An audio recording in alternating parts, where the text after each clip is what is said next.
అయ్యో దెబ్బలేమన్నా చూడమ్మా. అయ్యో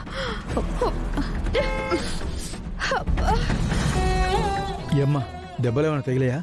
అవునండి. అబ్బా.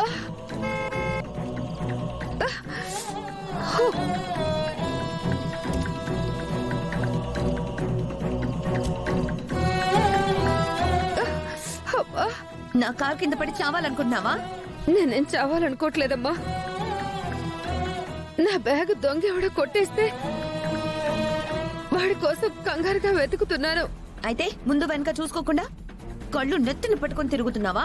నా కూతుళ్ళని కలవాలని చాలా సంవత్సరాల తర్వాత గల్ఫ్ నుండి వచ్చానమ్మా. నీ సోది నాకెందుకు? నేను అర్జెంట్ గా వెళ్ళాలి. ముందులే. ఏంటమ్మా ఆవిడ్ని గుద్దేసింది కాకుండా ఆవిడ మీద చిరాకు పడుతున్నావు? తప్పు ఆమెది కూడా. తప్పు మీది కూడా ఉంది కదమ్మా.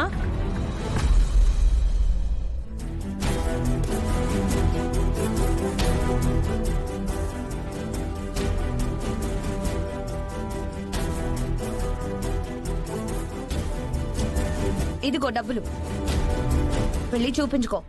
అడ్డులే. ఏమ్మా డబ్బులిచ్చి చేతులు దులుపుకోవాలని చూస్తున్నావా? ఇంకేం చేయాలి? డబ్బుల కోసమే కదా ఇలాంటి వాళ్ళు ఇలా చేసేది. నాకు మీ డబ్బులేం వద్దమ్మా. మీరే దగ్గరుండి హాస్పిటల్ తీసుకెళ్ళి ట్రీట్మెంట్ చేయించండి. అవును, ఆ పెద్ద ఆవిడ్ని మీరే తీసుకెళ్ళాలి. చిచ్చి, ఈరోజు పొద్దున్నే లేచి ఎవరి మొహం చూశాను ఏంటో. సరే, కారు ఎక్కించండి.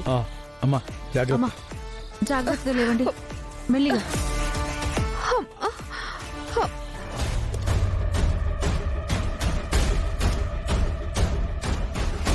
జాగ్రత్త అమ్మా, మెల్లిగా.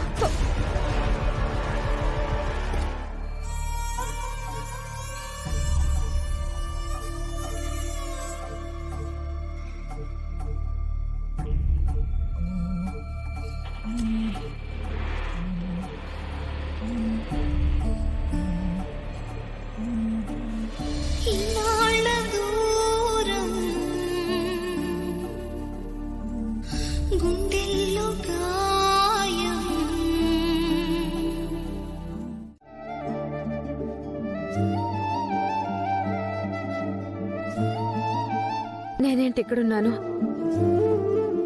ఎక్కడికి ఎలా వచ్చాను?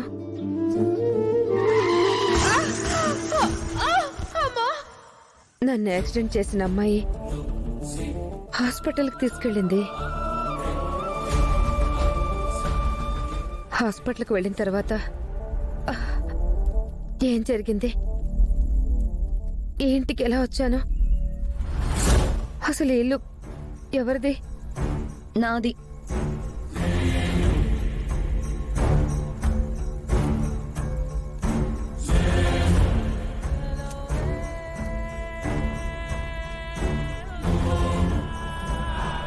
నేనే నిన్ను ఇక్కడికి తీసుకొచ్చాను. నేనేదో నిన్ను కావాలని యాక్సిడెంట్ చేసినట్టు ఆ జనాలు గోల చేయడంతో హాస్పిటల్కి తీసుకెళ్లాను కదా. ఆ డాక్టర్స్ వేసిన పెయిన్ కిల్లర్స్ వల్ల నువ్వు ఒళ్ళు తెలియకుండా నిద్రపోయావు. అక్కడే వదిలేసి వచ్చేద్దాం అనుకున్నాను. ఆ తర్వాత నీకేదైనా జరిగిందనుకో, మళ్ళీ నాకు అది ప్రాబ్లం అవుతుందని ఇష్టం లేకపోయినా నిన్నిక్కడికి తీసుకురావాల్సి వచ్చింది. అయ్యో దేవుడా, ఏంటి నాకు ఈ కర్మ? నా కూతురు కోసం అంత దూరం నుంచి వస్తే దాన్ని కలవనివ్వకుండా చేశావు. ఇప్పుడు ఈ మహానగరంలో నా కూతురు ఎక్కడుందో నేను ఎలా కనుక్కోవాలి? దాన్ని ఎలా వెతికి పట్టుకోవాలి? ఇదిగో చూడు, నీ ఏడుపు పెడుపులు తర్వాత. ఇదిగో ఈ డబ్బు తీసుకో, ఇక్కడి నుంచి వెళ్ళిపో. అమ్మా, నాకు ఈ ఊరు తెలీదు. ఇక్కడ నా కూతురు తప్పించి నాకెవ్వరూ లేరు. నేనిప్పుడు ఎక్కడికి వెళ్ళను. దయచేసి నా కూతుళ్ళు దొరికే వరకు నాకు ఆశ్రయం ఇవ్వండి అమ్మా. నీకు ఆశ్రయం ఇవ్వడానికి నేనేమీ అనాథాశ్రమం నడపడం లేదు. అలా అనకండి అమ్మా.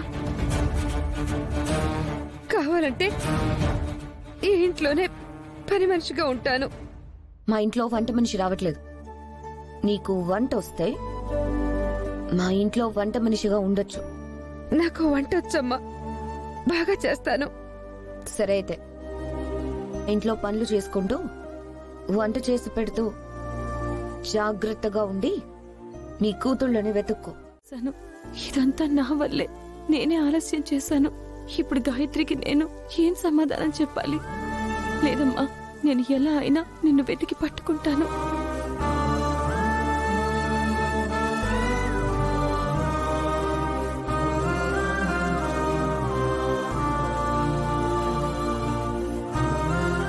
అమ్మ త్రిపుర, గాయత్రి ఎక్కడున్నారమ్మా? మిమ్మల్ని కలవాలని ఆశగా ఉంది. మీరెక్కడున్నారో తెలియట్లేదమ్మా. భగవంతుడా, ఎందుకు ఇలా చేసావయ్యా? నా భర్తను యాక్సిడెంట్ లో నాకు దూరం చేసావు. నా కూతుళ్ళని నాకు కనపడకుండా చేసావు. ఎందుకు ఇలా చేసావు దేవుడా? ఎందుకు ఇలా చేస్తున్నావు?